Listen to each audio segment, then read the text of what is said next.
This episode of the Oh Hi Stories podcast is brought to you by Orlo.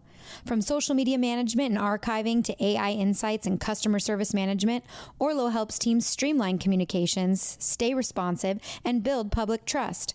Whether it's crisis comms or everyday updates, learn more at orlo.tech. Oh hi, I'm Dana Birchman. Welcome to Oh Hi Stories. In this episode, I'm joined by Rosie Knight, Head of Value Delivery from Orlo, a community engagement platform designed to help public sector clients create safer, more sustainable communities. Rosie and I explore how tools like Orlo can support the humans doing this work, not replace them, by surfacing what leaders need to see and what residents are really feeling. We get into structure, culture, and why it is not enough to just collect data or post more content. At the heart of it, this is a conversation about listening first, building trust over time, and giving government communicators permission to focus on fewer things that make a bigger impact. Rosie, I'm so happy to have you today as my first transatlantic guest. This is so exciting. Welcome. Thank you. I am honoured to be the first UK guest on the podcast. It feels like a very special invite, so thank you. Yes, of course. So I've had the pleasure of getting to know you and your colleagues and the work that you're doing at Orlo. And I've been in this space trying to figure out the best way to capture resident sentiment to improve service delivery. And it's always been kind of at the core of the mission of the work that I've done. And I know that's primarily what you're focused on too.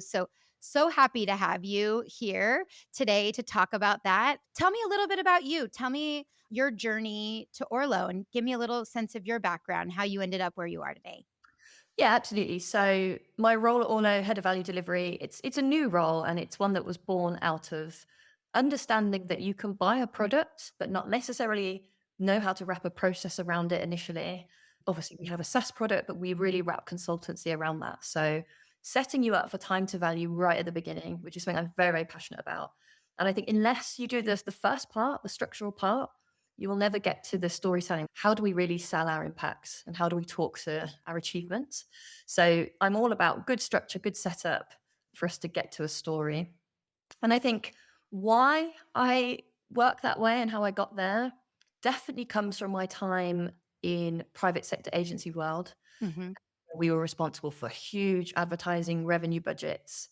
And there's nothing like big pound signs that make you have to sell your worth very, very quickly. Yes. So I became a bit of a generalist across performance metrics, looking for signals to be able to then tell the story. So what's my point one? So I can get you to point three and you understand why to keep investing in me.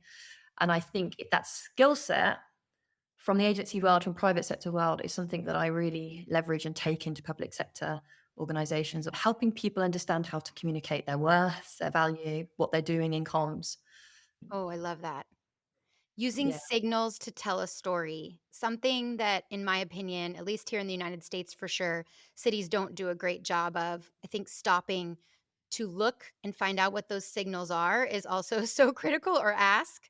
absolutely. Sometimes it can be very simple. It doesn't have to be overly complicated, but I love how you frame that, looking for the signals to tell your story and to engage people, and using that private sector mindset to infuse that idea into the city space, because there's so much power in delivering and knowing what your customer or your resident wants. And if you paint a broad brush across any city and try to do it the same way, it doesn't necessarily work. You might miss the mark if you don't know what people really want.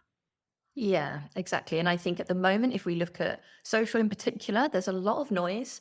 You could Mhm. quite quickly, take a crisis scenario, have thousands of comments in the space of, a day, and it's knowing what to focus in on. So you have to have the signal to know what the priority is. You mentioned sentiment right at the start there. 500 angry comments. We need to understand the 10 that are really, really important. Um, Yes. And Otherwise, you're going to be that's very overwhelmed. And that's really what Orlo does. So when I was working in the city space and totally overwhelmed, even Mm. without kind of the heightened rhetoric that we see now, but back 12, 14 years ago, even still, people had a lot to say, and we had to meet them where they were. They're not going to necessarily come to a public meeting. They're not going to show up in your mayor's office. They're not going to show up at City Hall. They're busy Yeah. living their lives. And so you have to go to them, right? And where are they? And they're on social media, and exactly where has evolved over time. And like you said, now we're getting even more of that noise that we have to manage.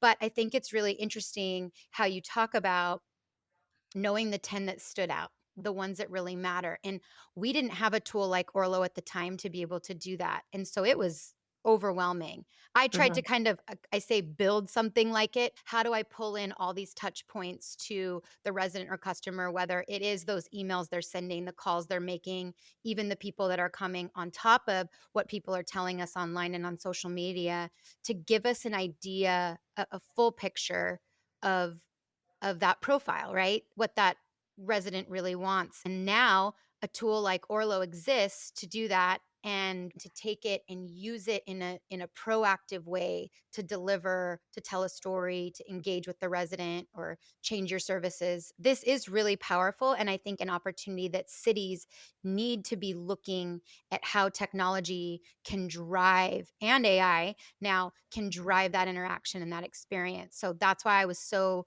thrilled to partner with you guys, and to meet your coworkers and understand exactly what it is that you guys are doing. And so tell me a little bit about that, and how the work that you're doing now can help to identify where those 10 important, critical, most representative customers, residents are, instead of getting lost in the noise.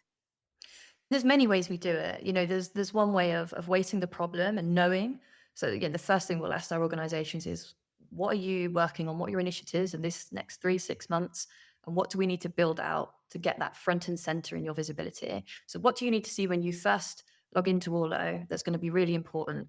And when we say important, it's what the people above you are also focused on. So everyone's singing from the same hymn street. Oh, I love Um, that.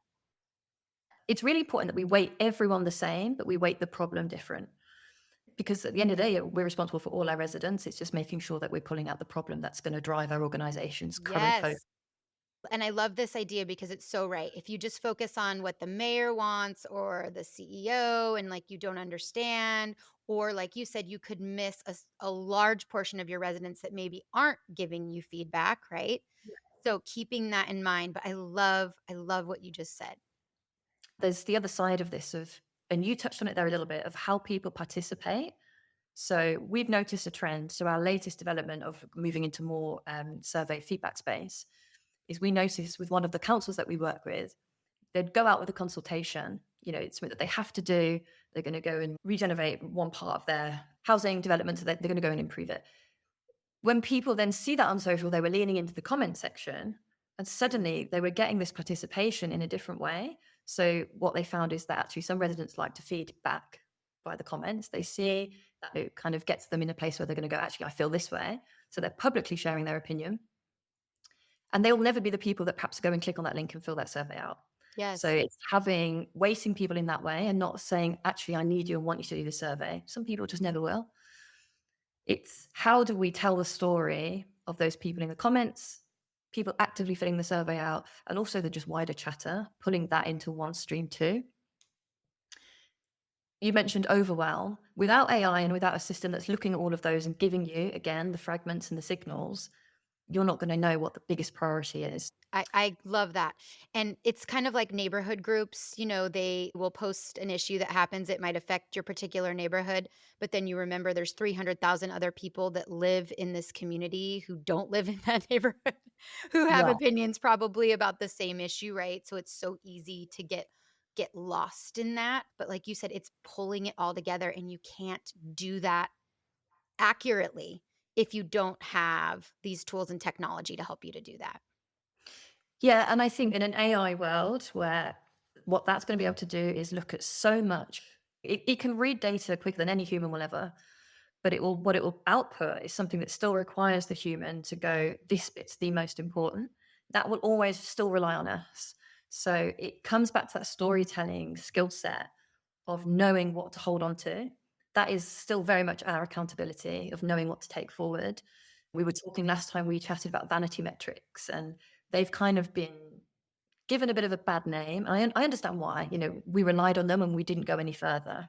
But I think there's something about how we use them as the start of the story to then go to the next steps. It's exactly the same logic when you're using AI. It's you have to find the first thing, but just don't stop there, keep going. Mm. I love that.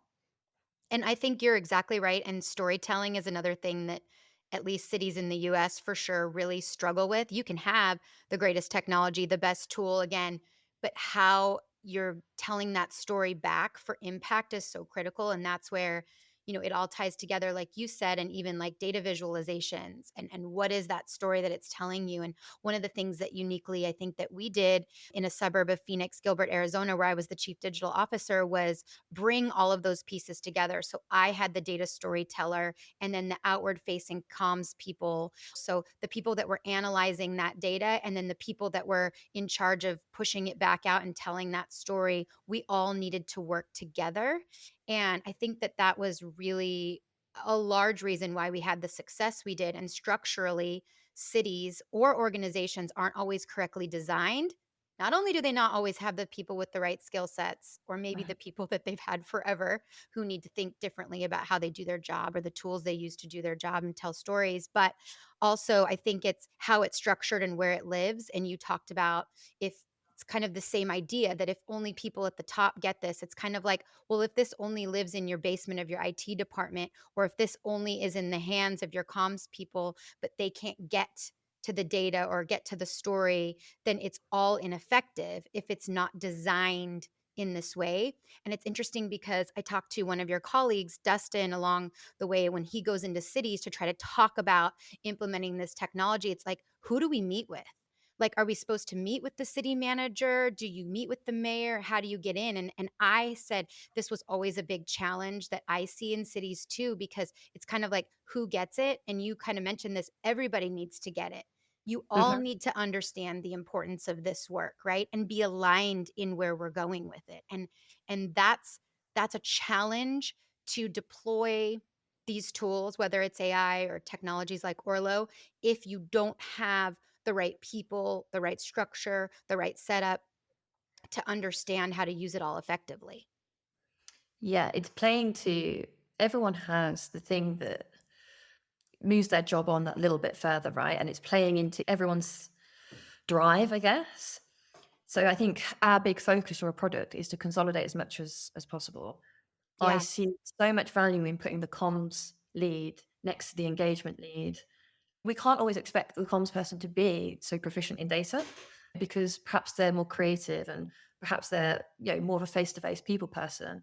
Naturally, that lends to that skill set of being a great communicator. But to put them in the same product as the data focused, more insight led, reducing that barrier is so important. But it is a process, one that we are trying to break down. And having a login to the same system is one way of doing it. But you have to be prepared to change internal process too. Mm, absolutely. That culture change has to happen, and thinking of, like you said, all the way down. So I was one of the first to hire, I think I was the first to hire a data storyteller in local government in the US about 12 years ago. And it was interesting, one, to make the case of like why this would even be a position that we would need. And two, also just like you said, I wasn't necessarily as the communications director, chief digital officer, the data storytelling expert, the data expert, but I knew how to go find the people with the skill sets to kind of shore up where what I knew our residents needed and what we needed to deliver on, which was exactly that, the data storytelling. And one of the things that she quickly realized was that the organization wasn't ready. And she did small things, make small moves. And I think this is really important. People think you have to have these big overhauls or we're never going to get there, but you can start with really small steps. But she went into the budget process and made a drop down for every budget item that came in, like whether you're using data or not. And if you weren't, explain why and where it was. And it just got everyone thinking differently. And in government, that's not easy to do. No. They didn't want to change the way they did it. They thought we were, uh-oh, I'm going to get in trouble if I, don't have the data behind it. But it was really an exercise in teaching people to stop and think about, the things that they're asking for on an annual basis and making the case for it and the need behind it. And it was just a simple little technical change that she made, which was a drop down menu. But it created this different way of thinking in organizations. And I think that's so powerful. And I'd love to know what you see, where those opportunities may lie in organizations you go into to think differently about using Orlo, for example, or tools to make their jobs easier and to engage people differently. Yeah, I think we are at risk of trying to speed up. We're in a world where everyone says you should be doing everything really, really quickly. And I think that is the nature of the AI effect. And everyone thinks suddenly I can become more efficient and do more things. Yes, you can, but actually you need to understand how you are now have more access to more information. So I think it's actually understanding that you should possibly be doing less, not doing more. Mm. And I think that is the biggest thing that we could focus on and work on, doing less high quality impact work and cutting out some of the stuff that just hasn't been delivering. And that should be the job also of a storyteller, though it's particularly looking at data. What are we doing that hasn't been serving us, that hasn't been driving the value? What remains and what do we need to move forward with? And I think it's that. It's not getting stuck on, I need to do more and speed up. It's actually, what have I got access to and what is working for me?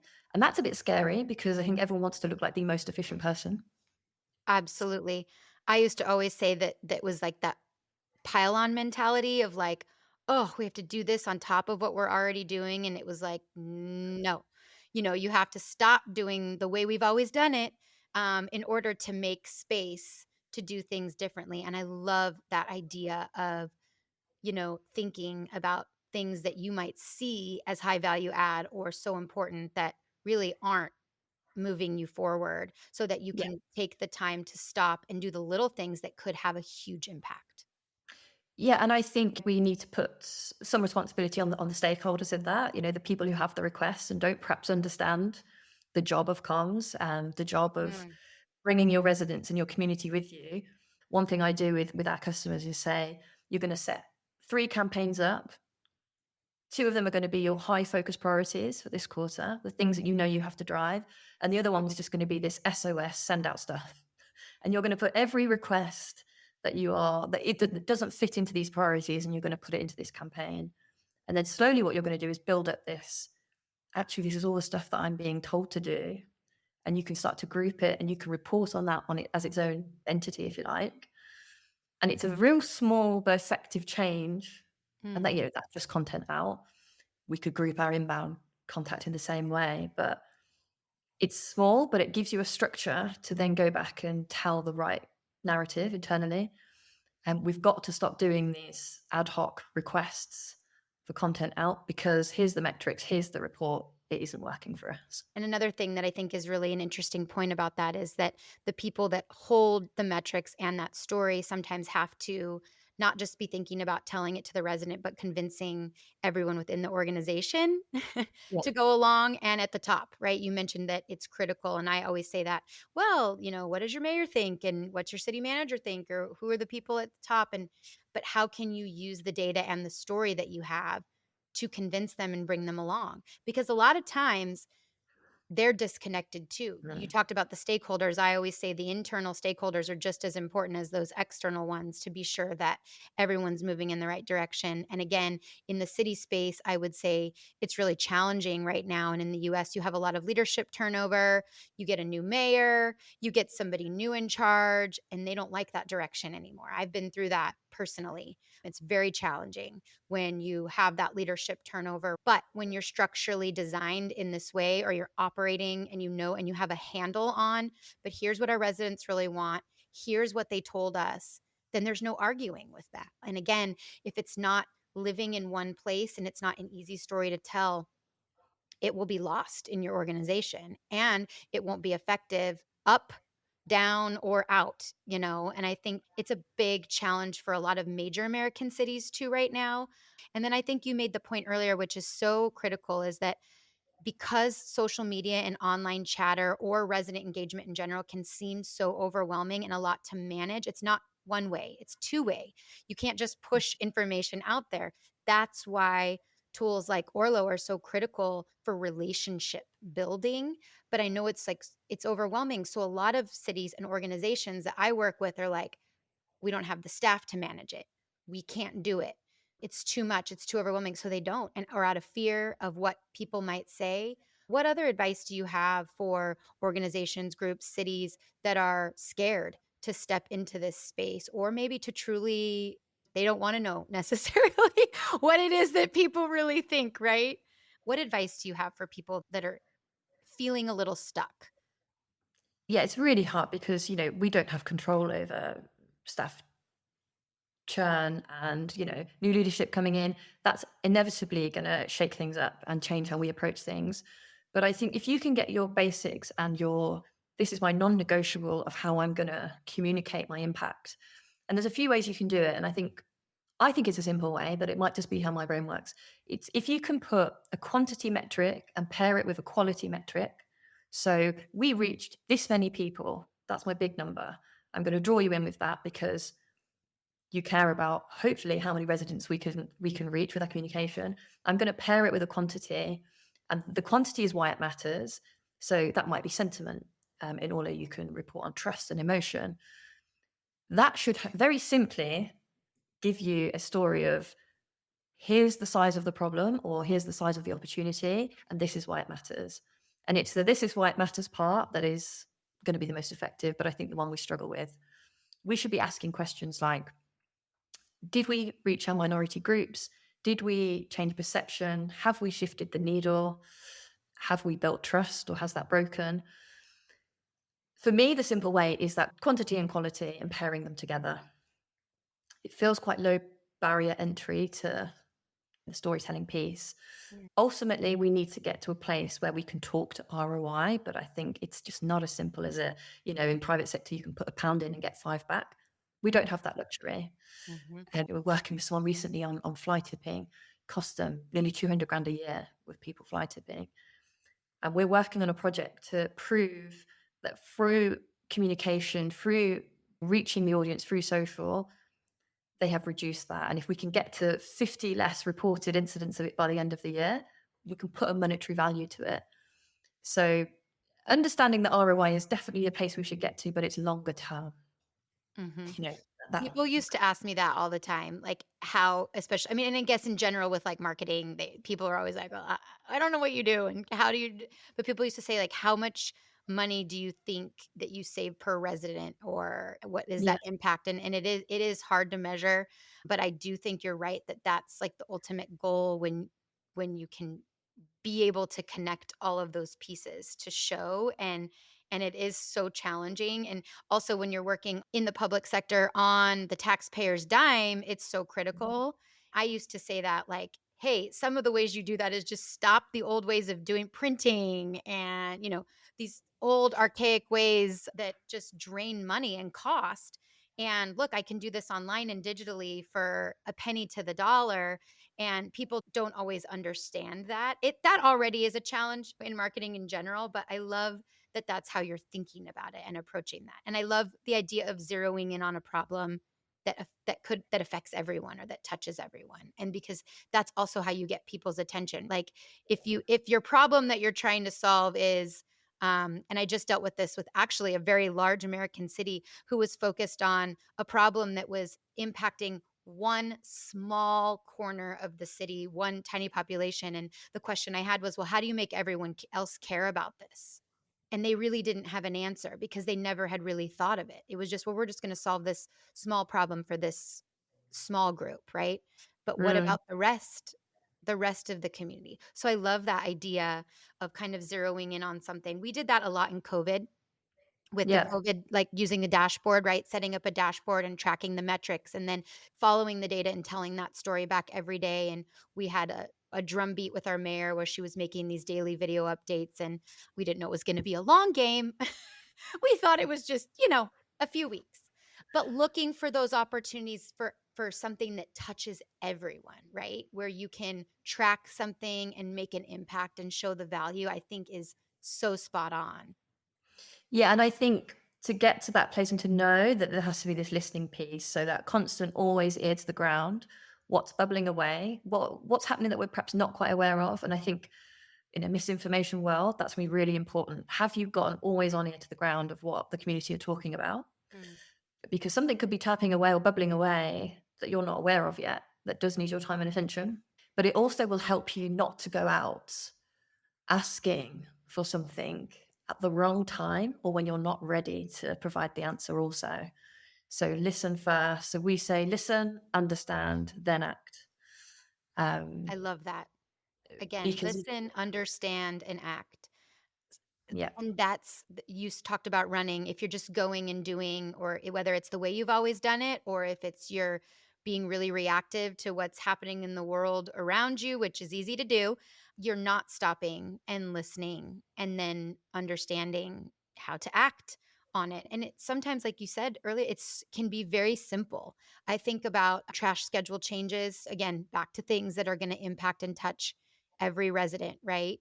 Every single resident has their trash picked up. And when we would make a change, it always seemed like we weren't asking the customer what they wanted first. It was just based on the trash truck driver's schedules or the amount of trucks we had in service. And it was like, wait. But what do the residents want? And it turned out that they were willing to pay more for service in a certain way, but we never had even asked them. So surveying as a tool, so easy to go into people's inboxes or ask them on social media. It doesn't have to be some fancy statistically valid survey. I mean, sometimes it does, but not always. Just to yeah. ask people what they want, and they love it. And then when you follow through on what they tell you, oh yeah, we're willing to pay an extra dollar a month to have another truck in service. Oh, okay, cool.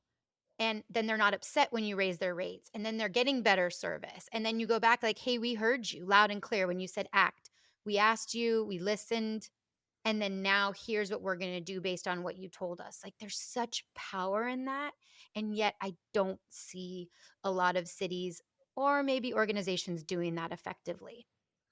It's a really interesting example. I mean, a council that we're working with went out with they were going to change their bin collection to 4 days a month, which is quite a big jump. You can imagine the community definitely jumped on that and got into the comment section. But what they were able to do is listen to those comments, understand that actually there was a real issue with the current service they were offering. So they paused and went, right, we're not ready to make a change thinking future. We need to fix current. Hmm. They got to that even before the survey results started to come through. They got just that from the comment section where people were clearly disgruntled about current service. And that to me is closer to an ROI story also. We listened to be able to ROI or value on investment. It's people are going to trust us more because we're making a better financial decision and we're doing that strategic pause almost for the sake of the community. I love that you said trust, because I hear from people in cities all over, and that is their number one, I would say, focus area, is trying to build or rebuild trust, resident trust right now. I think trust in government in general is just so low. Trust in even what you see online is just so low. And so trust is the key of this. And like I mentioned earlier, that two-way relationship, because you can't build trust if you're just pushing information out and walking away from it. It's this constant, and also to your point about listening and pausing, like you have to do it frequently. You have to, once you make a change again, you have to ask them again, how's it going for you? Is this working? And that's another thing that I would argue that cities don't do well on is, oh, we fixed it. It's over. It's done. And in general, and the way the pace of life is working. And I just never really understood too. And I always say like government shouldn't be an exception to the way the world worked. But like when I started in 2012 working in local government and we didn't accept credit card payment for anything. People live their lives and expect a level of service. And that's what I love about using a tool like Orlo to understand what people want, because there is such this huge disconnect, especially in the public sector and in government, in delivering on those services. Like they don't want to wait. They don't want to wait till your next strategic planning session or your next election or your next mayoral term. They expect how their lives are changing and working, that I can reach for my phone and pick something up and get what I need why can't government deliver that way, right? Like, and the only way they can is if they deploy technology and the tools that they need to figure out, like you said, what people want and then how to tell the story. Yeah, absolutely. I think trust is interlinked with confidence. How confident are they that they can reach you in the same way that they do Amazon? But if they want to go on live chat, they can go on live chat. If they want Yeah. to WhatsApp you, they can WhatsApp you. And Yes. a lot of trust is that you can show up consistently in a way that meets your residents how they used to working currently. The digital landscape, we need to catch up and meet them where they are. There's also another part of trust that we discuss of like, I believe you can empathize with me and I believe you'll make logical decisions. Hmm. And that comes from closing the loop and being transparent in services that you're offering and talking to us about the budgets, why the decision's been made, keeping that always on communication stream. Absolutely. And I think maybe if you actually made it easier for people to engage with your government, they would. And people always say, oh, people don't care, or they don't want to run for office, or they don't want to work in these jobs. It's like, well, because you don't make it easy on them. It feels clunky. It feels archaic. It feels so far behind. You feel like you're dying a slow death. And and to think about deploying all of the things we talked about, using the right tools and technology to make that easier. Absolutely, what comes on the other end of that is that trust is being built. But also, along that way, what earns that trust is people having positive experiences interacting with their local governments, knowing what's even going on. Yeah. We're talking, I think, like so advanced for some cities who like aren't even doing like basic here's what's happening, in your city or your community. And so there's again little ways and big ways that you do that and you drive that relationship so that government is a trusted partner. And then that relationship is built. If I make it easy, if it's seamless, if it seems like everything's working right, my toilets are flushing, my water's running, my trash is getting picked up, and my streets are fixed, and my neighborhood is safe and clean, and all of these things, that builds trust. But you have to build the relationship first. And the only way, like you said, you can do it is where people are living their lives, and that's online and going there. And so that's one of the reasons why I was so excited to talk to you, because I know that you understand this space and also the challenges, right? Like these are real challenges when you're trying to deploy tools like Orlo or any kind of engagement tool and do it the right way, when you're trying to explain people what the value is on the other side.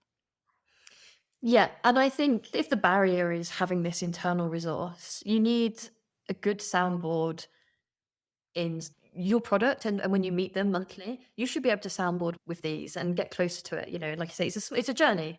And for those looking after a smaller population and they're not as advanced as perhaps we're talking, it's making sure that you do partner with someone where you can bounce ideas and you can show up to that meeting and say, help. I What love do I that. do? I think that's the closest perhaps we can get. A data storyteller might not be there yet, but have someone that you can have a consultative relationship with. Definitely. I love that. I think that's an excellent point. You may never have the staff. You may never get another FTE. You may never get another body to help you to do this work. So again, it becomes so overwhelming.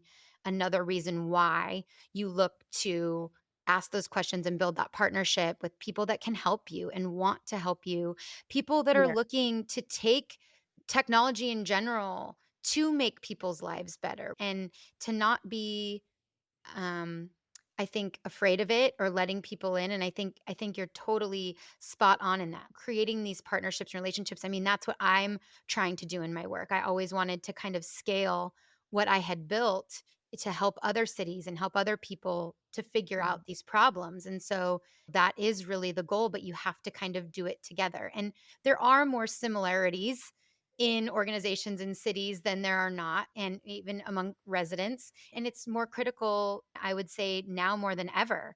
So I'm so happy that you were able to join me to have this conversation today. Before you go, I do want to know, what do you see? Like, what would, and I don't know how familiar you are with American cities in general, but like, what do you see the differences so far Orlo has come overseas into the US recently, and like Yeah. what are maybe quickly like what are the differences and what are the similarities that you see here versus there?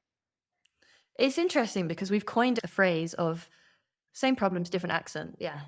That's I love become that. yeah. So it's Yes. Yeah. actually there's a lot of the same happening. I think obviously size and scale is the biggest difference. I got to go over to Vegas to a conference, and one thing I would took away from it is the creativity. Some of the campaigns that you guys are running are really like there's less of a barrier there for the creative angle. I don't know if you've seen it. The recent there's a library account on Instagram that they have gone so viral, and they were on my feed randomly the other day just because they're doing these trend-led Mhm. videos on Instagram, and they've reached millions of people. I actually think so far my experience with working with the US is that there's a lot of creativity there. Mhm. I think perhaps you've obviously done more. There might be a slight confidence thing of just going and doing it, but I've definitely seen more creativity coming from the US in terms of pushing that what private sector are doing, pushing the boundaries a little bit. I love that. I once got a Justin Timberlake retweet and I was like, Wow. that was my like swan song moment. But it was Yeah. just, we jumped on a trend that lots of organizations and sports groups were doing. And I'm like, why can't a city do it? Right. It was the dance to his Can't Stop the Feeling video. And so we just did it and then it went viral. And so I love that you say that because I think it's so critical and don't squash creativity and good ideas. And I think when we get talking about, bans on TikTok and you can't use these tools in government, but yet that's where the majority of people are getting their information and news. Like those are missed opportunities to be engaging creatively, and we need to be infusing more creativity into local government. I'm so glad that you saw that. And there are a lot of standout channels. Like I love that you say library because there's some like amazing parks programs, and so there's public works streets workers in certain cities and some police departments that are doing amazing things, and I'm just such a huge fan of that, taking these things that you see are trending and doing them in local government. People love that. Your audience wants that. And so Yeah. that's amazing. I'm glad you felt that way. That's good to know because I still think we have a long way to go, but Well, there'll always be a long way to go, but I think that's the one thing that stood out. I was like, there's so much creativity here. I love that. Yeah, it struck me. Amazing. Well, thank you so much. It's been such a pleasure to chat with you, and I hope someday we can meet in person. That would be fun. I would like that. Hopefully, I'm in America. That would be good. What? I need a trip to Europe. Come on. Well, great chatting with you. Thank you. I really appreciate you having me on. It's been great fun. I hope you enjoyed this episode of the Ojai Stories podcast. Please leave us a 5-star review on your podcast platform of choice and stay tuned for more episodes coming soon. And visit our website at ohaicommunications.com.